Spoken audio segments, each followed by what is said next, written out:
The hidden darkness behind the applause, remembering Phyllis Hyman. Today in this explainer, we're diving into the dazzling talent and the really unendurable, unseen pain of a truly legendary singer and actress. She absolutely captivated the world, but behind the scenes, she was battling a quiet, devastating darkness. I'm tired. I'm tired. Those of you that I love know who you are. May God bless you. You know, these are the tragic final words written by Phyllis Hyman on June 30th, 1995. And what makes this just incredibly striking is the context. She wrote this note literally hours before she was scheduled to perform at the legendary Apollo Theater in New York. So instead of stepping out under those bright stage lights to the roar of an adoring crowd, she left behind this stark, heartbreaking silence. Now, what's really interesting about this is how that tragic note has since been preserved and actually transformed into art by poet LindaAnn. Her piece, Death Waited Like a Stage Door Johnny, uses a really unique poetic form known as a golden shovel. Basically, it's like a literary puzzle. The poet takes the exact literal words from Hyman's suicide note, I'm tired, and uses them as the final words for each line of the poem. It's a profound, chilling tribute. It weaves Hyman's ultimate moment of despair into this lasting monument, asking all of us to confront the heavy reality of her exhaustion. To truly understand that exhaustion, though, we have to flash back and trace her rapid, brilliant ascent in the industry.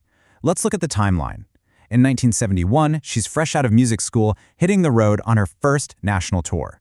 Boom! By 1976, she has this massive breakout moment, singing with Norman Connors on the gold-certified album You Are My Starship. Just a year later, she makes her solo debut on Buddha Records, and by 1981, she's making her Broadway debut in the Duke Ellington musical revue, Sophisticated Ladies.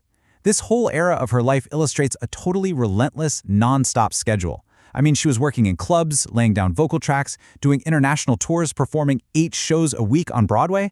It really introduces the recurring motif of our story today, a profound physical and emotional exhaustion that she had to constantly hide from the world just to keep the whole machine running.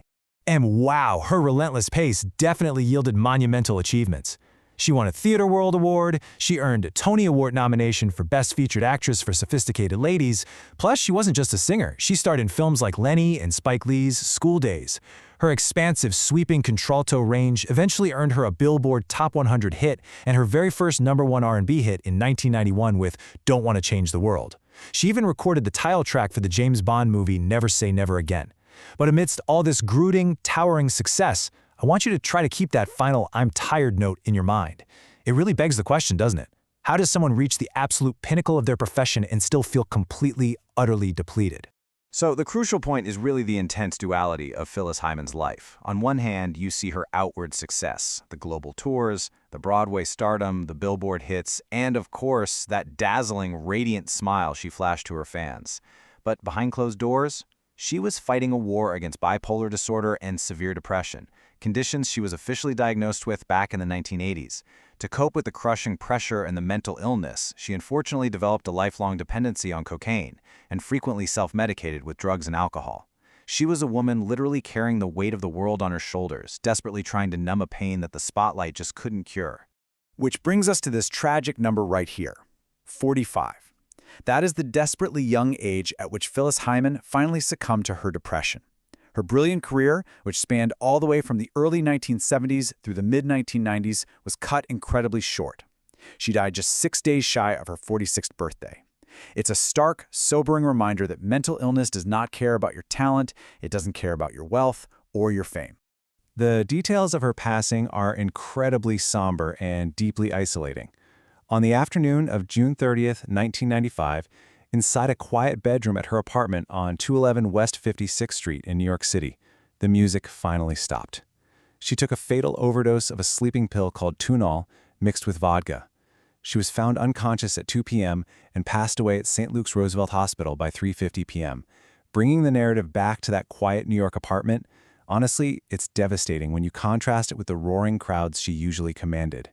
In that quiet isolation, she simply felt like she had run out of options. But you know, her story doesn't end in that apartment. Today, Phyllis Hyman's legacy continues to inspire some really profound empathy. LindaAnn's tribute poem, which we actually looked at earlier, was recently nominated for a 2025 Best of the Net Award for Poetry.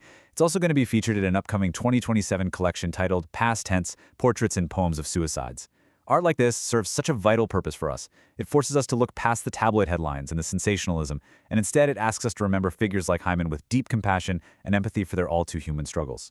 Loshivo shared this incredibly powerful thought while discussing her work on Hyman, and I want to read it to you.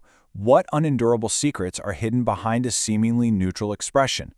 I want to directly ask you, the viewer, that very same question. Think about the people in your own life for a second.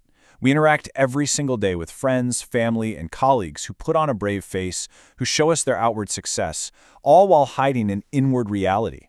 This thought really prompts us to actively reflect on the silent, unendurable struggles that might be happening right in front of us. And so we arrive at our final thought.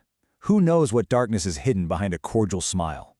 Phyllis Hyman was immensely talented and incredibly beautiful, yet she succumbed to her depression and ended her life at just 45 years old. Now, poet LindaAnn Loshivo asks us to remember her with empathy. Her story is a phenomenal piece of music history, for sure, but more importantly, it's a profound lesson in humanity. Let this story urge you to practice empathy, to be kind, and maybe just look a little bit closer at those around you today, because you never truly know the weight someone else is carrying behind their applause.